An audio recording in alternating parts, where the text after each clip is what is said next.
Hello everybody, and I hope you're having a fantastic day. And in this video I'm going to be going over the update that just came out, and we're going to be starting with the spring campaign. Okay, so right here, AP recovery packs, Tapsy packs, metal packs are back. We got a free spawn for 5 a day, and then we got the login bonus. There's 2 login bonuses. If you manage to log on between now and the 14th, you will be able to get the soccer suit right here, and then you're going to be able to obtain 1 gem per every day. As long as you log in per those days, you'll be obtaining bonus gems. So like if you were like say like right, you get like 2 gems for your login, and then you're gonna get this added gem as a bonus. So that's pretty much how it's gonna work out. Even if you don't have like any gems whatsoever, this is gonna be here each and every day until the 22nd. You're able to get 1 gem extra per every day until the 22nd. So that right there is very nice. You're at least getting an extra gem per day. So it's something, at least I could say. I can't complain. Okay, so the next thing we have is the guild raids. Guild raids are underway. Our team's not doing bad, but I'm not here to talk about our team. It's going to be only here for a week if you're unaware. People are going to be competing. If you don't compete, it's not going to affect your rank whatsoever. So if you're like an S block, A block, B block, or C block, you're going to stay in those. But if you really want to work on it, you're going to get a lot of legend medals during this time. The most legend medals you'll ever get is during the guild raid. And if you need shield crests, you definitely want to work on these as well. Or perhaps you just want to do it for ranking or the daily gems. Because if you manage to get first place, you'll get 2 gems per day. 2 extra gems per day. If you get second place, you're going to be able to get 1 extra gem per day. So that right there is very, very nice. And they got quest keys for proficiency as well. I totally forgot about those. So if you're interested in any of that stuff, definitely you want to work on this if you absolutely can, because it's going to help out under those circumstances. I know we are going to be working on them because we need to see who's going to be there for RGB, and what a better practice than guild raid rank guild raids or whatever it's called. I hope you get what I mean. But anyways, moving on from there, we're going to go to the Will Protector right here and everything surrounding it. Okay, so they have these things called masks. This is an item exchange quest if you're unaware, so there's not all too much to it. It's just that. It's legitimately just that. There's no prestige. There's an overall ranking reward. I totally forgot about that. So the collective mass that we will get together will help everybody get these until we get to 25 million. That's a lot. If we can manage to get to fight 25 million, we're gonna get a lot of gems. And yeah, that's pretty much it. It's an item exchange and an overall ranking reward quest. That's all it is. So everybody gathering, conquering mass together is going to affect the overall rewards we're going to get right here. And then from there, it's just item exchange. So they don't have much with this event either. The only thing they offer is a 36 cost star monster, and its abilities not even all that good. Like if you get Amogus, perhaps say, or Simone, their abilities are actually better. They don't give better gear score. They're not going to give better battle score when it comes to using battles. But like if you're using them a player versus enemy, they have better abilities than this monster. I'm not even kidding you. That's how bad this monster's abilities are. This is a 36 cost. They already have 37 cost down now. So it's star. So the element is meta because it works against light and dark. So it's light and dark is weak against this. It uses the battle. It's a 36 cost, so it's definitely not bad. But that's all I could say about it. I personally, if you already got a couple 36 costs, I personally don't recommend this monster all too much. So yeah, it's honestly just 100% for battle score for you to sim battle, or stat stick if you're completely free to play and you absolutely have no monsters that actually give no gear score. This might also help, but you got to get to the last 2 scrolls, and that might take a second because as you see right here, if you really want 5 summoning scrolls, right, it's gonna be 1,800 plus 1,300 plus 900 plus 600 plus 300. And if you're unable to do Carnage at all, this will take a absolute while to all hands down get to. No doubt the benefit. Or if you don't have a treasure hunter, this is gonna take a while to get to. Absolutely. So you're gonna have to grind the crap out of this. It's just not worth it. It requires so much time for something that's just 100%, not gonna lie to you, just not worth it whatsoever. So that's pretty much covering that monster. That's all I really have for this event. If you're interested in other stuff though, this is not the only reason I would recommend this. This is also a good plan B to do if you need like the orbs, because they have the orbs here.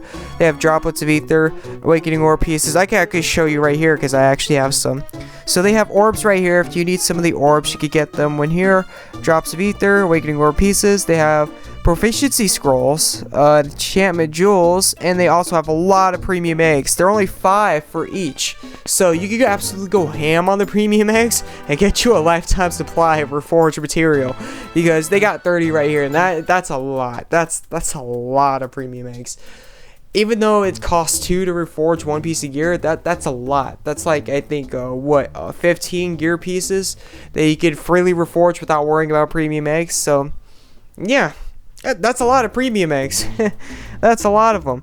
So definitely, if you need any of that stuff, which I would probably recommend at least the premium eggs, if not the other stuff, because the time orbs absolutely going to be hard to get. So you definitely want to try to get time orbs if you can. Trust me on that.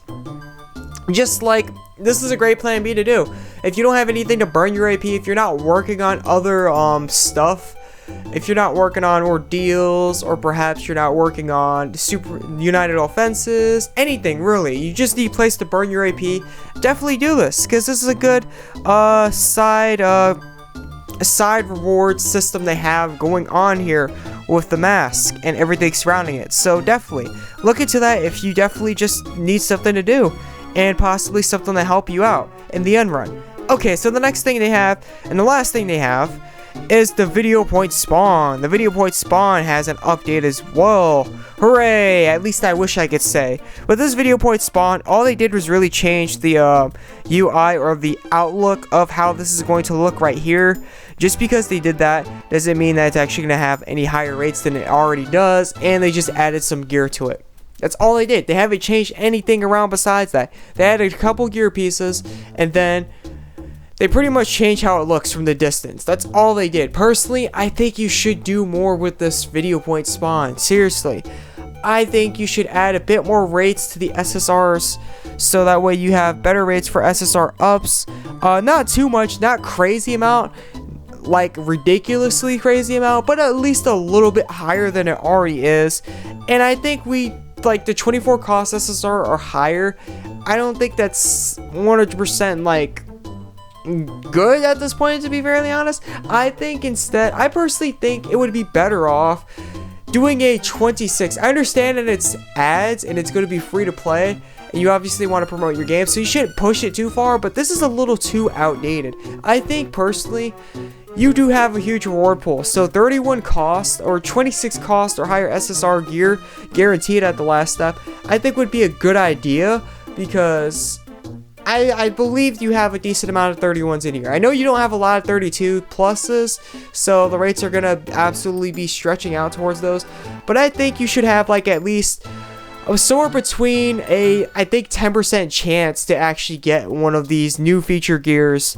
At least right now, if you're at least going to make it limited time, at least a 1 out of 10 chance to actually obtain them at the last step up. That would make the most sense. Seriously, that would make a lot of sense. And then the monster being like a 5%, gear being like 10%, whatever gear, just random gear, it's just straight up 10%.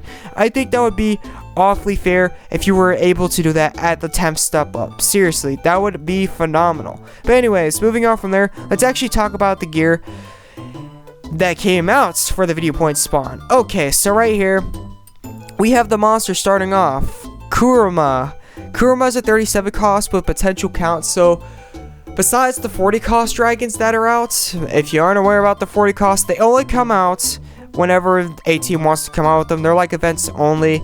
And when you're doing these are extremely hard. Only endgame players can do these. If you're not endgame, there's absolutely no way you can do these. You need to have high element to do these. If you have no element, there's no chance of you being able to do these. I'm going to be 100% serious and blunt with you.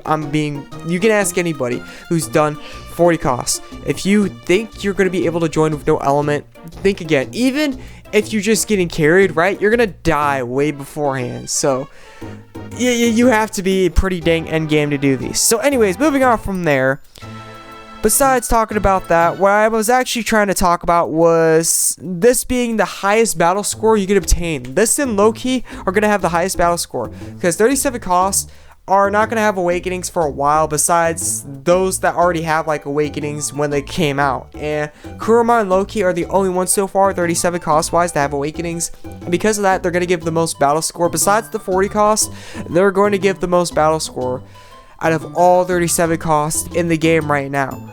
And then its ability. And let's talk about the ability. Okay, so it doesn't do too much damage. It has an ability power of 240, and it only hits once. Of course, the ability power is going to be boosted by 10 for each increase in skill level, so it's actually going to go up to 290, I believe. Cast a 40-second counter heal. Reduces physical and magical damage taken by all allies to 0 twice. For those using Gacha about allies excluding yourself by 20, cast Kijin. Increases max HP by 100, nullifies debuffs, nullifies usage reduction, boosts ability power of critical hits by 50, increases attack ability accuracy by 30%, permits piercing through damage reduction, damage reflection, damage nullifying effects while attacking. So this right here is pretty handy, pretty helpful, and pretty nice. Monster, this is a very player versus enemy orientated move. You can use this in guild battles, but this is not at all a wise choice under any circumstance to use in guild battles. You like, the only thing that's going to help with guild battles, right, if you were to throw this monster out and go to Crystal Assault, the Kijin buff, and that only helps for yourself. And that's if you manage to get critical hits. That's if you have a decent critical hit build to actually be able to really let Kijin blossom and shine. If that's not the case, it's probably not going to come in handy unless you're using Starburst or Tidal Wave as a soldier or a mage. Other than that, there's not much you can really do about that. This is more of a highly orientated player versus enemy type monster. Ability wise, you can use it in guild battles for battle score. That's going to come in handy no matter what, because this is going to be, besides 40 cost and Loki, the highest battle score monster you can obtain in the game. But that's pretty much covering the monster and everything surrounding it. Right here we have the gear, 36 cost weapons, Fatal Testament, Double XL. Fatal Testament is a very nasty ability, especially Double XL, because the rates are going to be increased every more. If we were to take off the rates, just like raw power of all skills that proc in the game, these will be the most helpful. These are guaranteed a critical hit when they proc, and critical hits increase the ability power of whatever you're doing by 50. So, and that includes like multi-hits. So for like, if you're doing arrow strafe, which is 84 times, all 4 of those hits individually will get an ability power increased by 50. So 4 times 5 equals, I believe it's gonna equal 200. That's 200 extra ability power in overall with using Arrow of Strength. So it's really, really strong. Absolutely. Fatal Testament is very, very nasty ability. And the stats they have is not pushover either. It's not mediocre. You might be wondering if they're going to give around as much stats as event gear because it's free to play gear. That's not going to be the case. If you look right here, this is also 16k. The bow right here is also 16k. Just like in the video point spawn, it shows for the featured gear, also 16k. So yeah, that's pretty much covering the weapons. The armors right here are going to have damage down, double XL, very nasty as well. This right here is probably a safe net. One of my guild mates likes to use damage down during guild battles because, as you know, nullifies don't work out well as much, and then when it comes to openings don't work out too well as much either because they do have piercer moves for both scenarios in both ways. So he likes to play a safety net, and because of that, damage down, he uses damage down, and it works. It absolutely works.